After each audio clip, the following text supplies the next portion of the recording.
सूरा अल-फील बिस्मिल्लाहिर्रहमानिर्रहीम अलम तर कैफ फ़अल रब्बुक बिअस्हाबिल फ़ील अलम यजअल कैदहुम फ़ी तदलील व अरसल अलैहिम तैरन अबाबील तरमीहिम बिहिजारतिम मिन सिज्जील फजअलहुम कअस्फिम माक़ूल। সূরার বাংলা অর্থ পরম করুণাময় অতি দয়ালু আল্লাহ নামে শুরু করছি। তুমি কি দেখনি যে তোমার প্রতিপালক হাতিবালাদের সাথে কিরূপ আচরণ করেছিলেন? তিনি কি তাদের চক্রান্ত ব্যর্থ করে দেননি? তিনি তাদের বিরুদ্ধে ঝাঁকে ঝাঁকে পাখি পাঠিয়েছিলেন, যারা তাদের উপর পোড়া মাটির কঙ্কর নিক্ষেপ করছিল। অতঃপর তিনি তাদেরকে ভক্ষিত তৃণসদৃশ।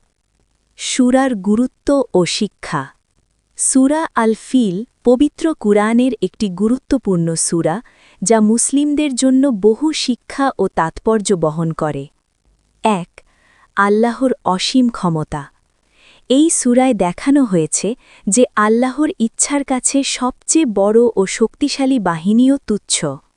তিনি চাইলেই ক্ষুদ্র পাখির মাধ্যমেও বিশাল হস্তি বাহিনীকে ধ্বংস করে দিতে পারেন। ২. কাবার মর্যাদা ও সংরক্ষণ।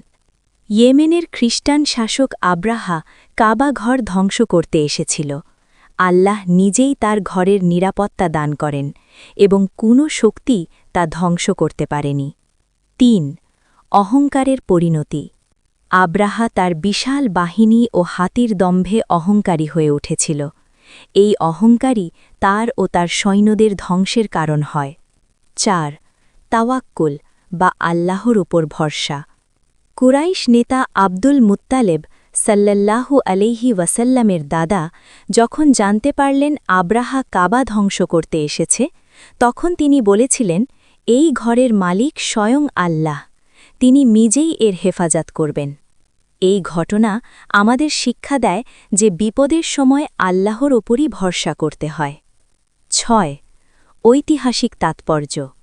এই সূরায় বর্ণিত ঘটনা ৫৭০ খ্রিস্টাব্দ ছিল নবী মুহাম্মদ সাল্লাল্লাহু আলাইহি ওয়াসাল্লামের জন্মবছরের একটি বড় নিদর্শন।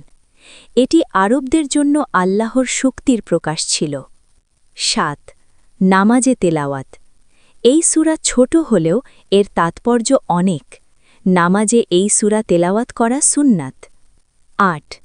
ঈমান মজবুত করা। এই সূরার ঘটনা আমাদের ঈমানকে শক্তিশালী করে এবং আল্লাহর ওপর আস্থা বাড়ায়।